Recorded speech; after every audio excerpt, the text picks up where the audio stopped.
नमस्कार साथियों।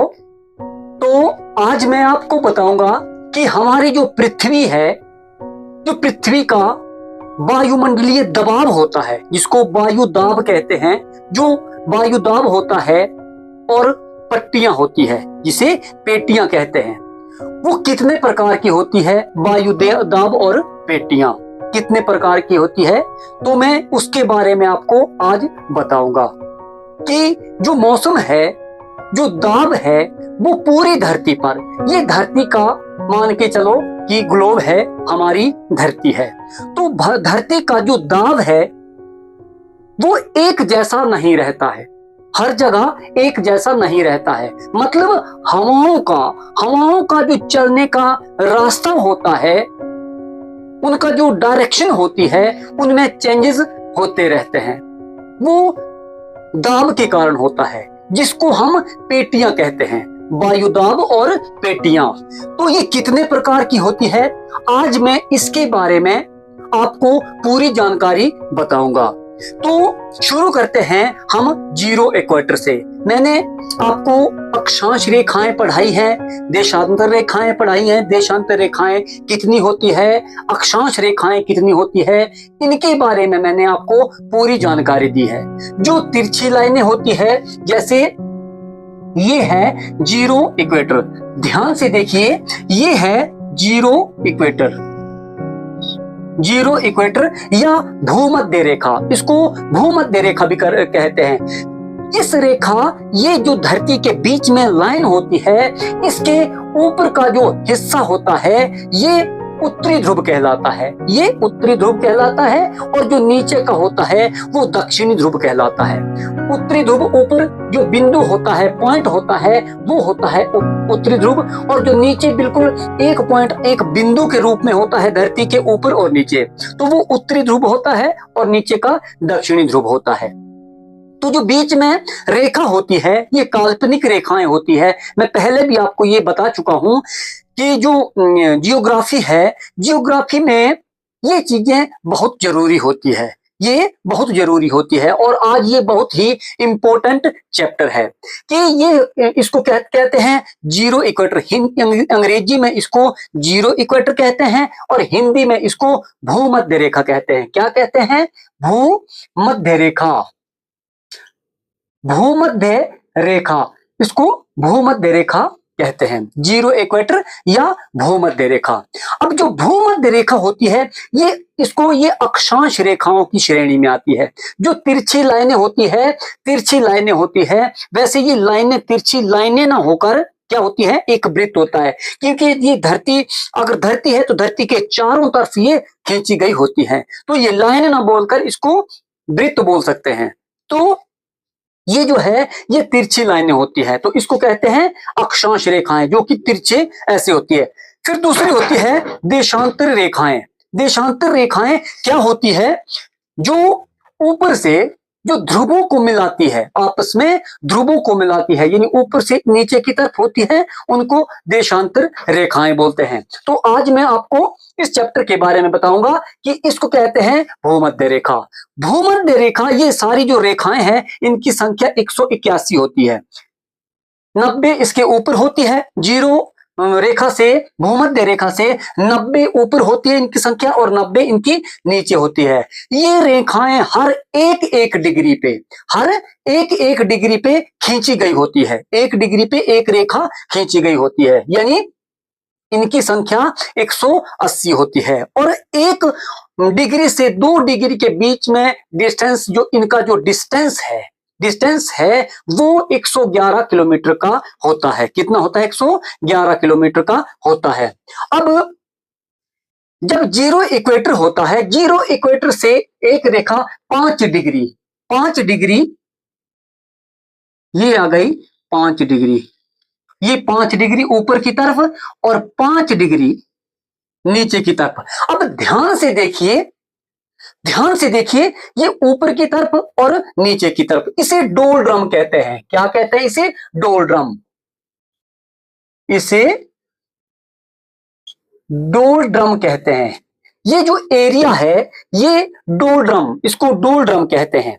कारण क्या है कि जो धरती होती है, आपको पता है, तो ये जो भूमध्य रेखा है, भूमध्य से रेखा से 5 डिग्री ऊपर और 5 डिग्री नीचे, इस जगह पर जो है तापमान जो है वो ज्यादा रहता है, गर्मी ज्यादा रहती है। सबसे ज्यादा गर्मी धरती पर अगर सबसे ज्यादा गर्मी पड़ती है तो जीरो इक्वेटर पर पड़ती है, जिसे हम डोलड्रम के नाम से जानते हैं। जियोग्राफी की भाषा में उसे डोलड्रम कहते हैं। तो इस एरिया में बहुत ज्यादा सबसे भीषण गर्मी पड़ती है। इस एरिया में सबसे भीषण गर्मी पड़ती है, भीषण गर्मी पड़ती है। तो ये जो एरिया है, ये जो एरिया है, ये एरिया डोलड्रम का, इसको डोलड्रम कहते हैं। क्योंकि आपको पता है धरती जो है वो 23.5 डिग्री पर झुकी होती है, 23.5 डिग्री पर झुकी होती है। तो जो बीच का एरिया है उस पर सबसे ज्यादा भीषण गर्मी पड़ती है। और इस लाइन में, जो डोलड्रम की लाइन में, क्योंकि ये डोलड्रम जो है वो चारों तरफ है, जो डोलड्रम है उसकी लाइन में जो भी देश आते हैं, जो भी एरिया आता है, वहां के लोग काले होते हैं, बहुत काले कुलूटे जैसे लोग होते हैं। तो ये हमारे इंडिया में नहीं होता है। ये श्रीलंका से होते हुए नीचे, हमारे हिंदुस्तान से नीचे श्रीलंका से होते हुए भूमध्य रेखा जो है वो गुजरती है। श्रीलंका जैसे एरिया से ये भूमध्य रेखा गुजरती है। तो इस एरिया के लोग, देखा जाए पूरे देश की बात करें तो इस एरिया के जो लोग हैं वो काले लोग होते हैं। कारण क्या है कि इस जोन पर डोलड्रम पर बहुत ज्यादा भीषण गर्मी पड़ती है, बहुत ही भीषण गर्मी पड़ती है। 0 से 5 डिग्री ऊपर और 0 से 5 डिग्री नीचे, मतलब कुल मिलाकर 10 डिग्री, इसको क्या कहें, 10 डिग्री। तो 10 डिग्री जो है इस पर बहुत ज्यादा गर्मी पड़ती है। अब फिर होता क्या है, जब गर्मी पड़ती है तो हवाएं, आपको पता है जब जहां ज्यादा गर्म हुआ, यहां पर भी वायु होती है, यहां पर भी वातावरण है, इस जोन में भी वातावरण है। तो जब इस एरिया में गर्मी पड़ती है तो हवाएं गर्म हो जाती है, हवाएं गर्म हो जाती है और ऊपर उठ जाती है। क्या होता है, हवाएं गर्म होती है और हवाएं ऊपर उठ जाती है। जब वायु हमारी गर्म होने के कारण ऊपर उठ जाती है तो आपको पता है हर एक 165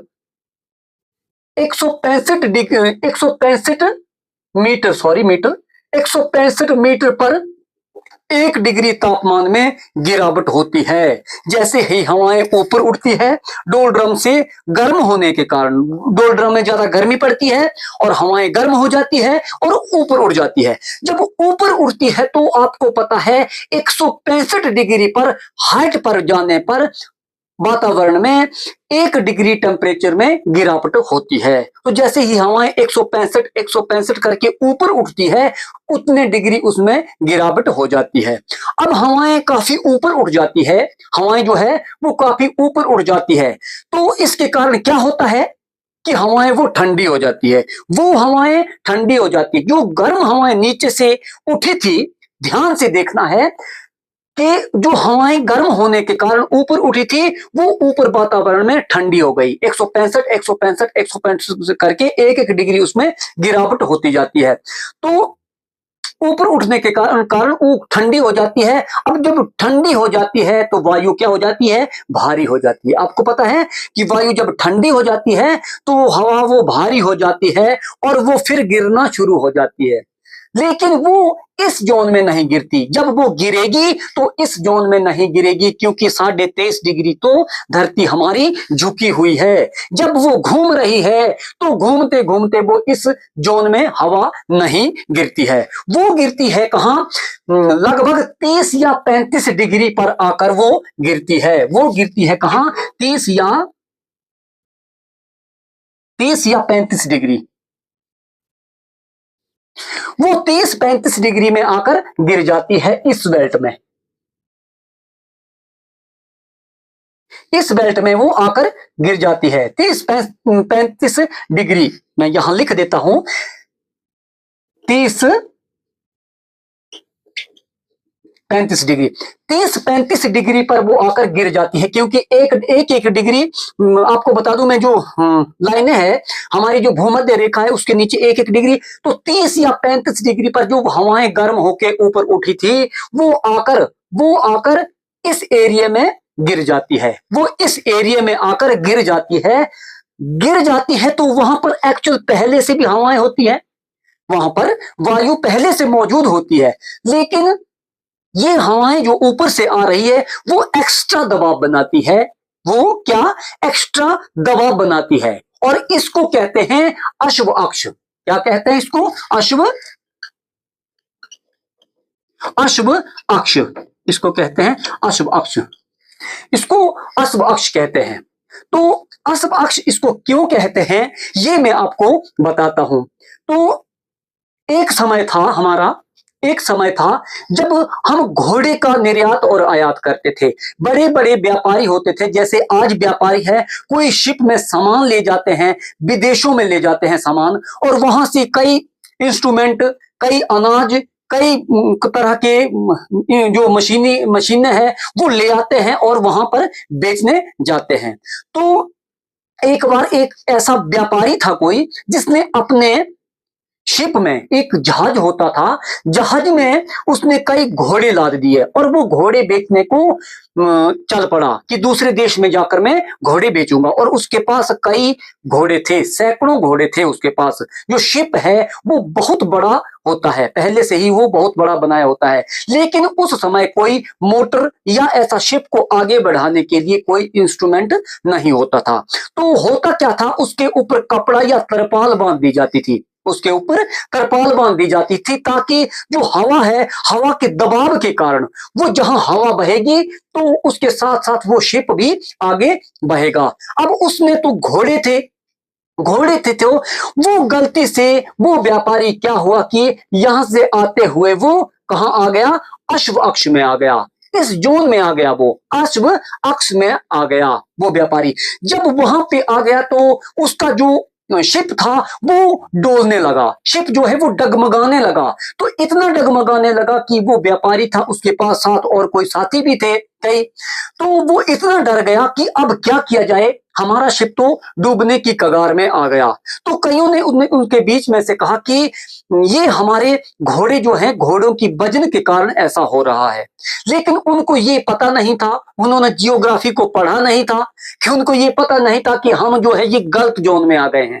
तो हवाएं जो ऊपर उठ के भूमध्य रेखा से, ये जो डोल ड्रम है, डोल ड्रम से हवाएं कहां गिरती है? अश्व अक्ष पर। और ये अश्व अक्ष जो 30 और 35 डिग्री के बीच की जो पट्टी होती है वो होता है। तो यहां पर जब पहले से मौजूद हवाएं होती है और ऊपर से और हवाएं गिरती है, तो वहां में जो समुद्र होता है, समुद्र में जो है वो चक्रवात आने शुरू हो जाते हैं, वहां पर बड़ी बड़ी लहरें उठना शुरू हो जाती है। अगर जो एरिया बिना समुद्र के एरिया है, कुछ एरिया समुद्र के बिना भी है, तो वहां पर तूफान आते हैं, इस एरिया में ज्यादा तूफान आते हैं।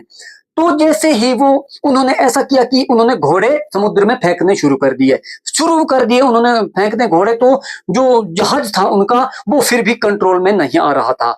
धीरे धीरे करते करके उन्होंने सब घोड़े समुद्र में फेंक दिए, सब घोड़े समुद्र में फेंक दिए, फिर भी उनका जहाज जो है वो कंट्रोल में नहीं आ रहा था और वो आगे बढ़ता रहा, लेकिन उनका जहाज डूबा नहीं और वो गलती से इस जोन के बाहर निकल जाता है। इस जोन के जब बाहर निकल जाता है तो फिर सब ठीक ठाक हो जाता है, उनका सब कंट्रोल में हो जाता है।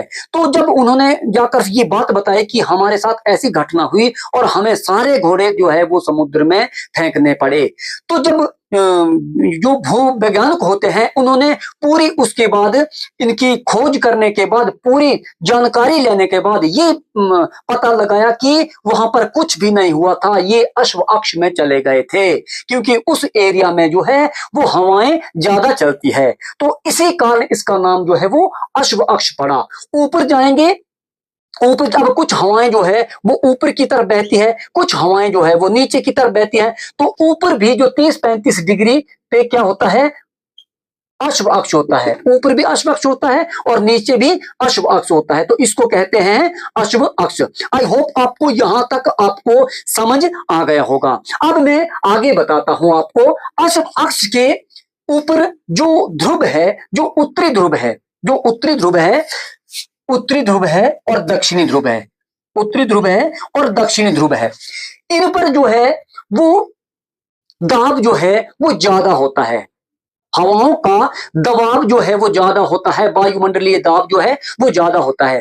कारण क्या होता है कि ये दुनिया की सबसे ठंडी जगहों में से एक होती है, क्योंकि नीचे यहाँ पर जो अंटार्कटिका है वहां पर बर्फ ही बर्फ है, वहां है। और ऊपर यहाँ सबसे ऊपर टॉप पर कौन सा देश पड़ता है? नॉर्वे।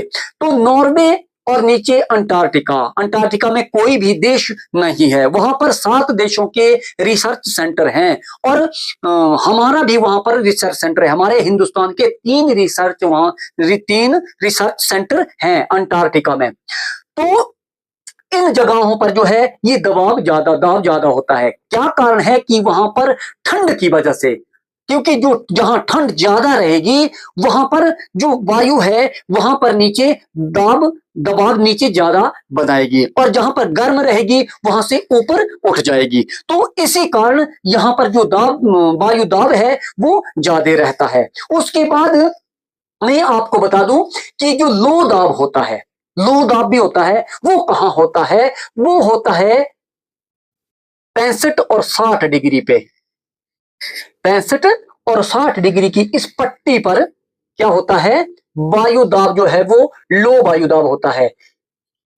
60 से 65 डिग्री, 60 से 65 डिग्री, 65 डिग्री पर दाब जो है वो लो होता है। यहां पर वायु दाब लो हो जाता है। कारण क्या होता है? होता क्यों है? प्रेशर जो है, जो जीरो ये भूमध्य है, भूमध्य पर क्या होता है? लो हो जाता है। क्या होता है? Low pressure. यहां होता है लो प्रेशर, यहां पर लो प्रेशर हो जाता है। यहां मैं एल से लिख रहा हूं, लो प्रेशर। लो प्रेशर हो जाता है। और जब ऊपर 60 और 65 डिग्री पे जाएंगे, 60 और 65 डिग्री पे जाएंगे तो वहां पर भी लो प्रेशर देखने को मिलता है। लो प्रेशर देखने को मिलता है। यहां पर लो देखने को मिलता है। लेकिन जो 35 और 30 डिग्री की जो पट्टी है, जो ये एरिया है, इसमें हाई प्रेशर देखने को मिलता है। हाई प्रेशर देखने को मिलता है। कारण क्या है कि मैं अब आपको बताता हूं, ध्यान से देखना। जब यहां से हवाएं गर्म होती है तो ऊपर उठती है, हवाएं गर्म होती है तो ऊपर उठती है। जब हवाएं ऊपर उठती है, हवाएं गर्म होके ऊपर उठ गई, ऊपर उठ जाती है। और हवाएं यहां से फिर जब ठंडी हो जाती है तो क्या होता है? नीचे गिर जाती है, नीचे गिर जाती है और फिर यहां आकर जीरो इक्वेटर पे आ जाती है। और यहां पर जो प्रेशर है वो लो प्रेशर होता है। लो प्रेशर कैसे होता है? अत्यधिक गर्मी के कारण, क्योंकि वहां पर जो एक्चुअल हवाएं थी वो तो उड़ गई, वही वापस ऊपर ठंडी होके, जो ऊपर ठंडी हो जाती है वो वापस वहां आ जाती है। तो वहां पे दाब नहीं होता है, वहां पे दाब नहीं होता है। तो जो ये अश्व अक्ष मैंने आपको बताया, यहां पर एक्चुअल पहले से हवा थी। सपोज दैट आपके पास कमरे में 10 आदमी बैठने की जगह है, 10 आदमियों की जगह है, और ऊपर से आपने ऐसा किया 8 आदमी और भेज देते हैं उस कमरे में, 8 आदमियों को और ठूस देते हैं। तो जब 8 आदमी वहां पे आ जाएंगे तो जगह तो हो रहेगी उनके पास 10 आदमियों की, लेकिन जबरदस्ती उसमें डालेंगे तो क्या हो जाएगा? वहां पर प्रेशर, आदमियों का प्रेशर वहां पर घोच पोच ज्यादा हो जाएगी। तो ऐसा होता है कि जो पहले से वो वहां पर हवाएं मौजूद होती है, और यहां से जो भूमध्य रेखा, जो 2 ड्रम है, जो 2 ड्रम से हवा आकर ऊपर जाती है, ठंडी होकर फिर गिरती है, तो अश्व अक्ष में आकर गिरती है। तो वहां पर पहले से हवाएं थी, लेकिन और हवाएं आकर वहां पर गिर गई तो वहां का जो एरिया है वो तूफानी एरिया बन जाता है। मतलब वहां पर दाब जो है वो प्रेशर जो है वो हाई प्रेशर हो जाता है। यहां पर प्रेशर क्या हो गया? हाई। तो आई होप यहां तक आपको समझ आ गया। फिर जो हवाएं, अब कुछ हवाएं ऊपर से जो हवाएं हैं वो भी नीचे गिरी, वो भी नीचे को गिरने लगी, ऊपर से हवाएं नीचे गिरती है। और जो 30-35 डिग्री से जो हवाएं यहां से भी फिर ऊपर उठती हवाएं, तो यहां से अब जैसे ऊपर को, यहां भी ऊपर चली गई हवाएं, यहां से ऊपर गई और ऊपर से नीचे को आ गई हवाएं, हवाएं ऊपर से नीचे को आ गई और यहां से ऊपर को, कहीं ना कहीं तो रास्ते में टकराएगी, कहीं ना कहीं तो रास्ते में टकराएगी। और जब टकराएगी तो वो हवाएं जो है वो ऊपर उठ जाएगी, हवाएं ऊपर उठ जाएगी। ऊपर उठ जाएगी तो वहां पर जो प्रेशर है वो लो प्रेशर हो जाता है। वहां पर प्रेशर क्या हो जाता है? लो प्रेशर, क्योंकि हवाओं के साथ हवाएं जो है वो टकरा के ऊपर उड़ जाती है और नीचे जमीन पर या समुद्र में जो प्रेशर था वो लो प्रेशर हो जाता है।